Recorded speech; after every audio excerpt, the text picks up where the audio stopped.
Hi there, it's Ross here from Football DNA. Today we're going to be looking at a nine-a-side formation, which really can be used to support your players and really help that transition into 11v11 football. So we're going to focus on the 1-3-3-2 formation. I think the main thing about this formation when we're looking at in possession, it really gives you a real solid base when your team loses the ball, but it's quite a simple formation for you to help work with. I think if you'd played at 7-a-side, a 3-1-2, all you're now doing is adding your wide players into the formation, which is obviously going to help with that transition. But it's quite simple for players to understand because you've got 3 units. The central player in each of the units has got a player either side of them, and you've obviously got your 2 centre forwards.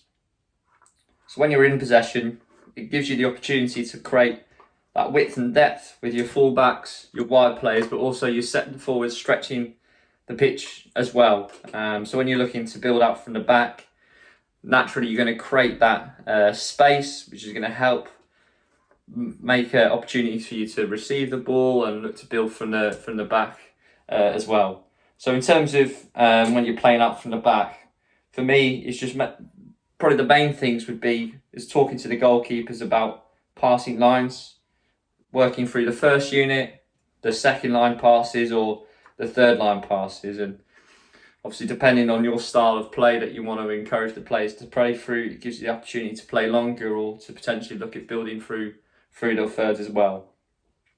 Obviously with now the rules changing in terms of where defenders can receive the ball back, it might mean when you're building from the back, you create an overload on one side of the pitch by your centre back dropping out, and you know this will then, if you're playing against 2 centre forwards, might mean that you're going to be able to get out with that extra player, or if they're playing with a 1, it gives you that opportunity to do that. Or what I've also seen happen, which teams have done really well, is those fullbacks get really high and the wide players come inside the pitch, and obviously you've got that opportunity of playing more longer and direct passes.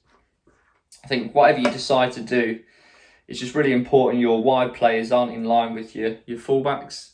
So they're just trying to receive in different angles. So if pressure is applied, they're in a position where they can try and receive not straight where the pass is going to get blocked off. And I think with that width that's created by the wide players, it also gives you lots of opportunities to talk to your centre midfielder about how they receive the ball and how they can come off at angles to receive the passes as well. Or they may even drop into this quarterback position to try and get on the ball too, which you see happening, particularly now in 11-a-side games with players like Toni Kroos are brilliant at doing that, receiving in those quarterback spaces and looking to play out. And lastly, for your centre forwards, that's a great way where you can talk about one dropping in, going short, and the other going long, but they also may drop in to try and receive the ball between the lines as well. I think when you're looking at the out of possession work as well, initially when you're trying to press, if you're playing against a team that is playing with a similar formation to yourself and they're playing with a 3-3-2, it's a great way of talking to your forward players about how they mark space. And obviously if they have a centre back that stays central when they're building from the back, all it is about trying to play between the players.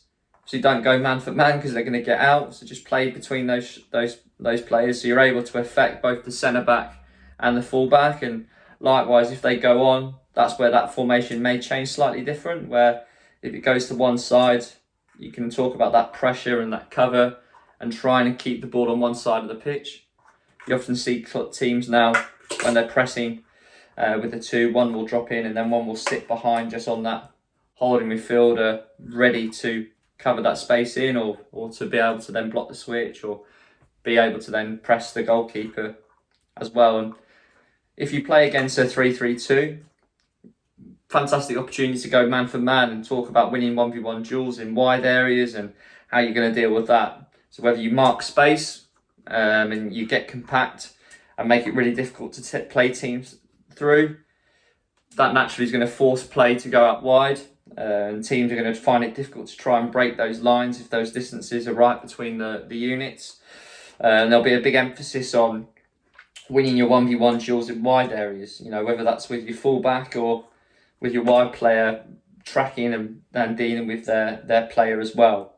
And then obviously at the back you've got a 3v2. If you're playing against a 3-2-3, for example, that's going to be man for man almost. And that's going to create you an overload in the middle of the pitch, but you're then going to have to deal with that. But if you're playing against a 3-2, again, you can talk about one player pressing and then the two opposite players coming around, being compact, trying to get into that triangle to make those difficult for you to get through as well. And I think this formation, because of the simplicity of it, is a fantastic formation for teams to really talk about the out of possession and introduce those roles and responsibilities of how to mark space, etc. Likewise, loads and loads of opportunities to put an emphasis on 1v1 duels, and you might be clever with what player you're going to play in certain parts of the pitch to help them develop as well. So in summary, really, it's a great formation for you to work on making the pitch as big as possible through the depth that you're going to be able to create for your centre forwards and the space you're going to be able to create for your wide players too. It's going to really help you to talk about your central midfielder and how they're going to create space to get on the ball, but also how your centre forwards may look at moving to get on the ball too. And then out of possession, it's a fantastic formation for getting compact, forcing play wide, not letting players to get through the middle, and getting really organised and talking to your team about marking space, etc. And likewise from a pressing, because you've got those two up front, you're going to be able to really focus on how you're going to set traps and force play one particular way as well.